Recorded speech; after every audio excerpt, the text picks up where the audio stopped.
नमस्कार, आप देख रहे हैं टीपीवी न्यूज और मैं हूं आपके साथ शब्दिका शर्मा। आइए नजर डालते हैं इस वक्त की हेडलाइंस पर। 5 महीने बाद लौटी प्रदेश के स्कूलों में रौनक। उत्साह के बावजूद बच्चों और शिक्षकों ने किया कोरोना गाइडलाइन का पालन। पंचायत और जिला परिषद चुनाव में अंतिम दौर का मतदान भी संपन्न। अब सबकी निगाहें 4 को आने वाले परिणाम पर। राजसमंद के बरार में चोरों ने आधा दर्जन स्थानों को बनाया निशाना, ताले तोड़कर उड़ाए आभूषण। और अब खबरें विस्तार से। तो आखिर कोविड के कहर से मुक्ति मिली और 9वीं से 12वीं तक के स्कूल आखिर खुल ही गए। किताब, कॉपियां, कलम, पेंसिल, शार्पनर वगैरह बैग में जमाना, तैयार होकर स्कूल यूनिफॉर्म पहनना और घर से निकलना, स्कूल पहुंचकर अपने क्लास फेलोज से मिलना। पूरे 5 महीने बाद घर की कैद से आज़ादी मिली तो बच्चे बहुत खुश नजर आए। स्कूल चाहे निजी हो या सरकारी, यहाँ के लोगों ने जब विद्यार्थियों को 5 महीने बाद देखा तो उन्हें भी बेहद खुशी हुई।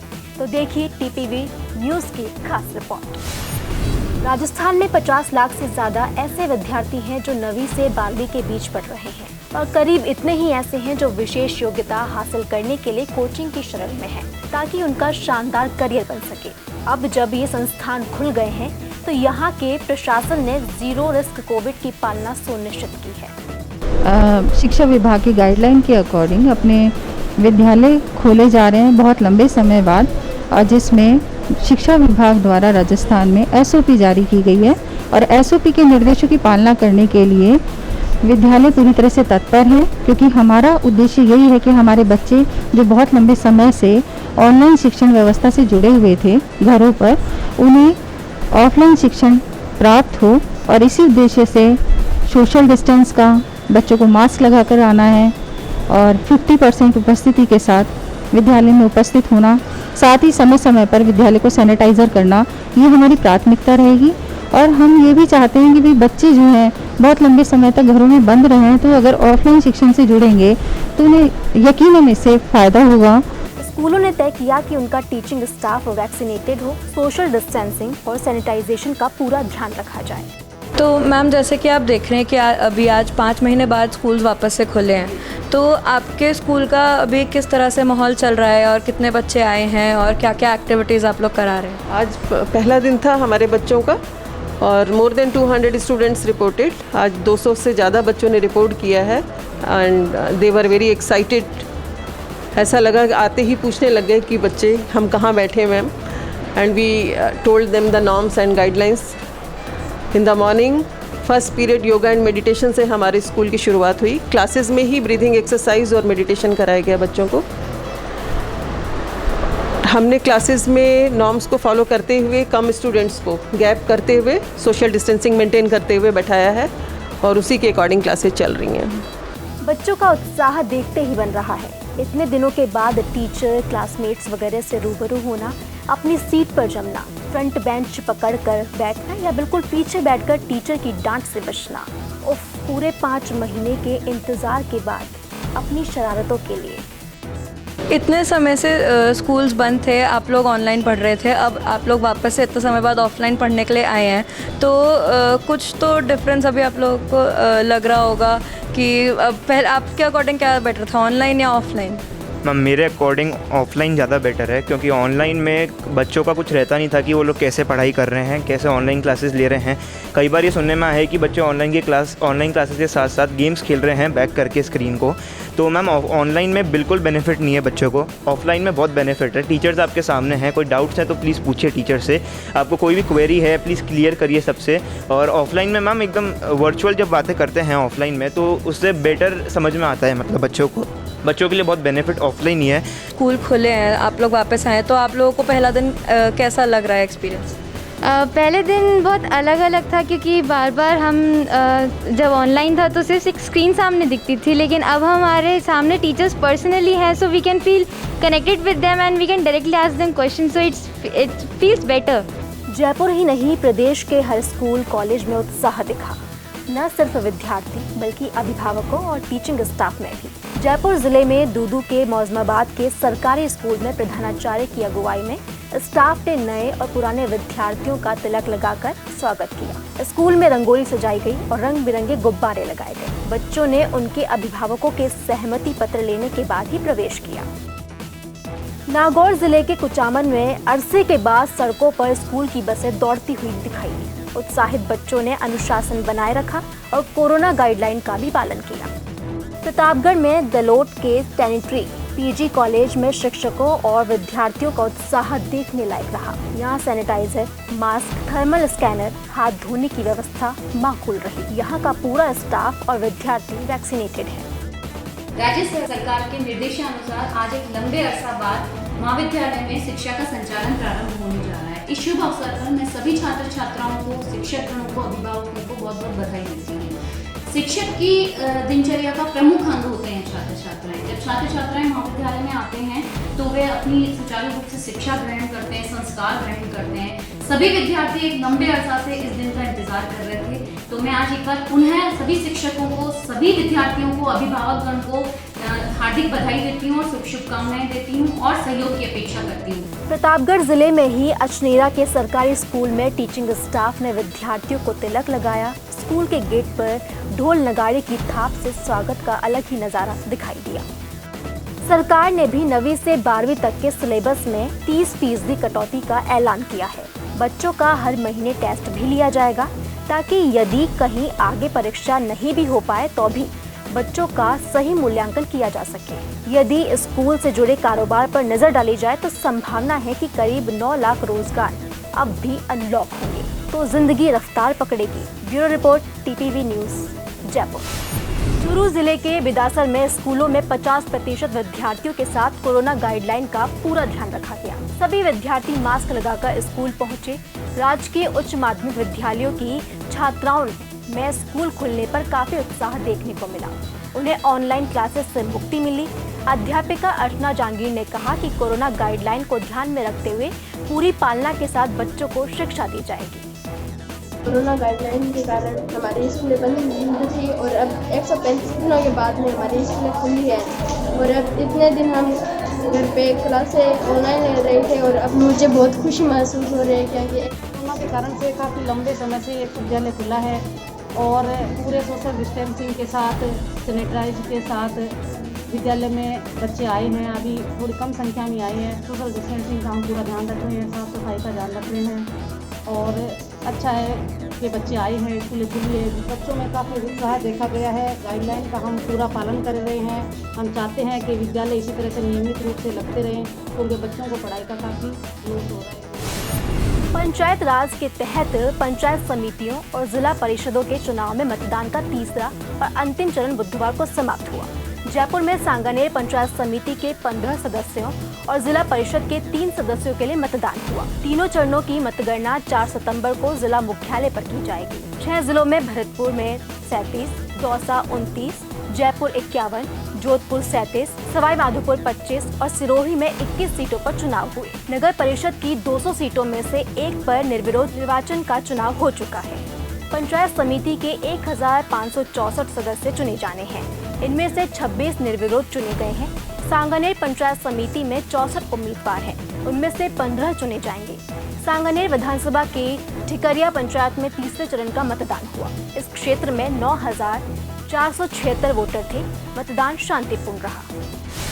विधानसभा क्षेत्र के बस्सी और टुंगा पंचायत समिति के मतदान में उचित दूरी, मास्क, सैनिटाइजर व्यवस्था की गई। हालांकि यहां तुंगा पंचायत समिति के पृथ्वीपुरा, बावड़ी का बास और चरणगढ़ में गांव के लोगों ने मतदान का बहिष्कार किया। नवसृजित पंचायत समिति तुंगा से हटकर पंचायत समिति बस्सा में जोड़ने की मांग को लेकर सांभरिया, पालावाला, जाटान व खिजुरिया धामाण ग्राम पंचायत में भी लोगों ने मतदान का बहिष्कार किया। दौसा जिले के भांडारोज में सीनियर सेकेंडरी स्कूल में बने मतदान केंद्र पर मतदाताओं का रुझान कम दिखाई दिया। पुलिस प्रशासन कोरोना गाइडलाइन की पालना करता देखा गया। मास्क के बिना बूथ के अंदर किसी को नहीं आने दिया गया। यहाँ कई युवा मतदाताओं ने पहली बार वोट डाला। तृतीय चुनाव होने जा रहे हैं। इस वक्त हम भांडारी सीनियर सेकेंडरी स्कूल पर पहुंचे हैं। मतदाताओं का रुझान कम देखने को मिल रहा है। जोधपुर जिले के बिलाड़ा पंचायत समिति के तहत पेपाड़ा सिटी के 23 वार्डों के लिए 22 वार्डों और जिला परिषद के 3 सदस्यों के लिए मतदान हुआ।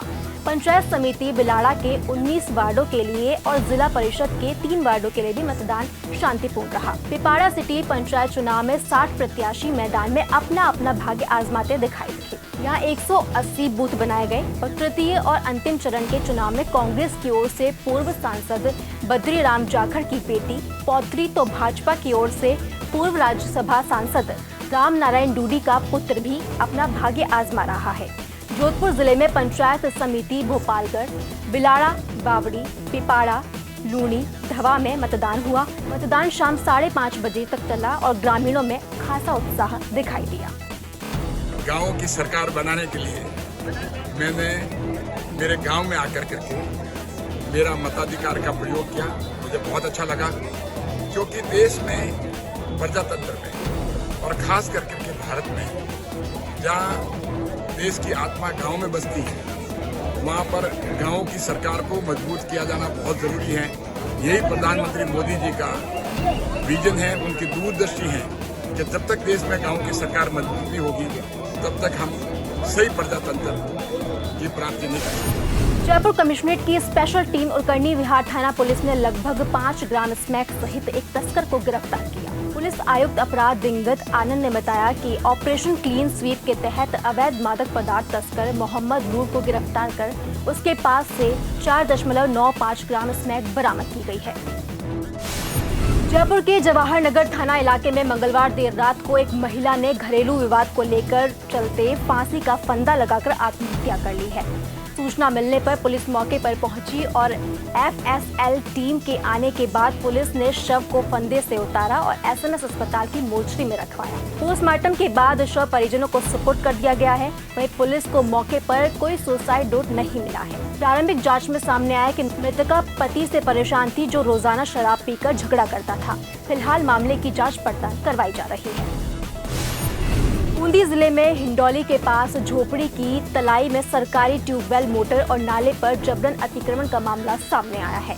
ग्रामीणों ने बताया कि गांव की सुविधा के लिए सरकारी जगह पर ट्यूबवेल डालकर जल सप्लाई चालू की गई थी, जो सभी ग्राम वासियों को काम में आ रही है। इस जगह पर गांव के ही कुछ रसूखदार लोगों ने बोरिंग की जगह पर अतिक्रमण कर लिया है और उसके चारों ओर गोबर की रोड़ी लगाकर उसको दबा दिया।